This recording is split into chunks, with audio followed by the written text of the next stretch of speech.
তো হ্যালো বন্ধুরা, দেখো আজকে রবিবার বাজারে আমি কি এনেছি। এইগুলি কি মাছ বলো তো? পাবদা মাছ।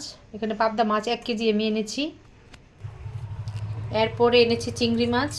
এগুলি এনেছি 1 কেজি, 600 টাকা করে এখানে 1 কেজি চিংড়ি মাছ। এরপরে দেখো এখানে হচ্ছে হাঁসের মাংস। শীত তো এবার পড়েনি, তবু আনলাম হাঁসের মাংস।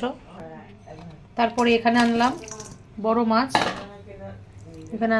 মাছ। দেখো এখানে বড় মাছ আনলাম।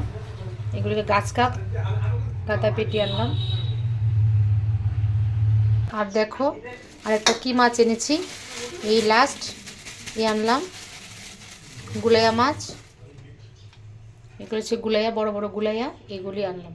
তো আজকে রবিবার বাজারে গুলাইয়া মাছ, পাবদা মাছ, বড় গাছ কাপ, এখানে হাঁসের মাংস, আর এখানে আনলাম গলদা চিংড়ি। বাস, আজকে রবিবারের বাজারে এগুলো এখন রান্না বান্না করব। রান্না করে তোমাদের সঙ্গে আমি শেয়ার করব। চলো টাটা।